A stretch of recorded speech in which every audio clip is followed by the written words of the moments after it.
today is, in fact, the anniversary, 32-year anniversary of the Gibson home run. It happened 32 years ago tonight against Dennis Eckersley. I don't know if you're aware that happy anniversary, I guess, in that respect. To Gibby, for sure. Yeah, well, certainly, obviously, you were a crucial member of that team. Walk me through your memories of that night when Gibson got ready and got out there and where you were and all of that, Oral. Well, it was quite a night, and it started out on a downer because Gibby was so hurt he didn't even come out for the announcements for the starting lineups, and then he was in the TV room where I watched most of the game because I wanted to scout the Oakland A's from the TV broadcast. So when we were on defense, I would go into the TV room and watch, and when we were on offense, I'd come out to the bench. That same in and out happened all the way until the very end when Gibby was upset that Vin Scully had announced as he panned the bench there at Dodger Stadium with the television cameras that Gibby would not be available to hit. But then that got Gibby so mad that he got Mitch Poole and some trainers to get some ice bags on those hamstrings and to start numbing him up, and then took a few swings down in the tunnel and was able to get his uniform on and able to say, I can hit. And the message came down from Mitch Poole, who was actually barked at, I think, from Tommy Lasorda, because what are you doing as a clubby down on the bench bothering me in the last inning, possible last inning of the World Series Game 1.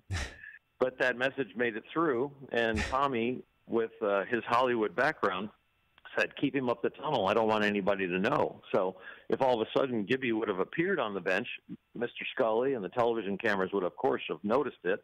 And that would have given a message to Oakland, and that would have probably got to Tony La Russa, and maybe he would have managed the inning differently, or maybe Eckersley would have. But they never got to know that, and the inning continued, and Gibby came out of the dugout. It was like Robert Redford. It was unbelievable. I was sitting next to Mike Scioscia as I found out Gibby was going to hit, and told Scioscia, and Scioscia, Gibby's going to hit, and he goes, Gibby can't walk, he can't hit. And I go, well, he's up there, and he's got his hamstrings numbed, and he's taking a few swings, and he's going to figure out a stance that he's not going to fall over when he swings the bat. And then the rest of the story, everybody knows that Gibby, being such a great teammate and such a preparer, he read the whole scouting report that was delivered to us by Mel Didier and Mr. Stevens, and they gave it in person. Normally it was just given written and kind of handed to us at times, but they gave it actually in person. And Gibby was there and prepared and read the whole thing and actually read to the very end of the scouting report, which would be the closer, and read about Eckersley and the backdoor curveball, backdoor slider to a left-handed batter if he gets to a 3-2 count. And we actually got to that count. And all we were hoping for was a single, just bloop one in the way he was swinging the bat.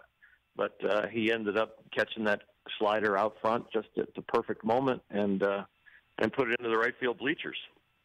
I mean, Oral Hershiser, just the fact that you had a front row seat to see, all of it, not just from the home run, but the fact that you were in the TV room with him during the game, and you're saying Vin Scully pissed off Kirk Gibson so much that he's like, I'll show him, and that led to not only one of the greatest moments in World Series, if not Dodger history, but one of the greatest calls of the incredible career of who I just noticed referred to as, I should as well, Mr. Scully.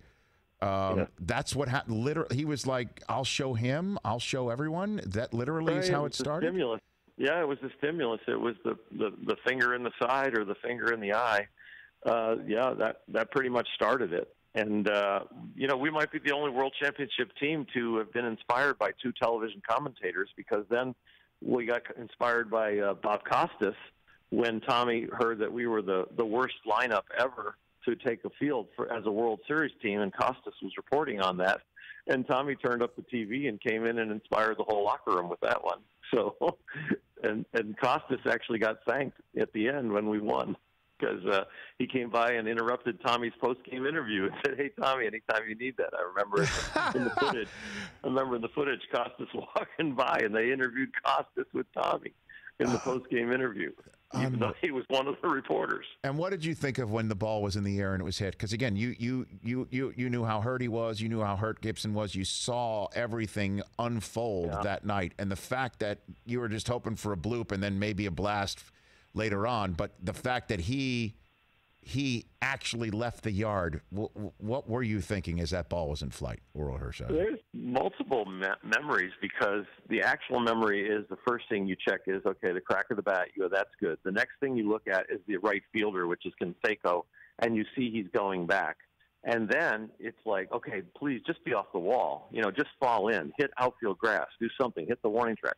And then when you see him kind of give up on the ball, and it's out, that's when the bench all comes out, and there's the footage of everybody kind of jumping through the camera lens, because everybody's jumping, but the cameraman is focused on the whole bench, so it's a long shot, and you see your head going in and out of the of the telecast, because you're jumping up and down as you're running towards home plate. And then when Gibby gets to home plate, finally after doing his pump fists, around second base, he's pushing us all off of him. He's happy, but he's pushing us all off of him, because the weight of us pounding on his shoulders and congratulating him and hitting him on the head is going into his legs, and it's killing his legs. He's like, get off of me, get off of me.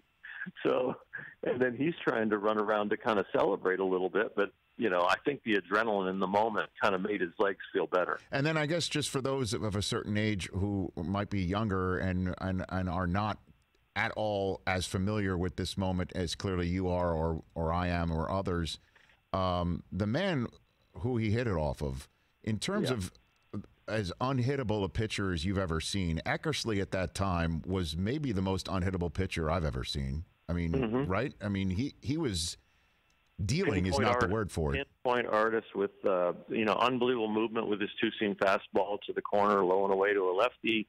Unbelievable, hit both sides of the plate. Unbelievable slider. Yes, he was like unhittable. Hey, you watched all the way to the end. Thanks for that. Watch more right here.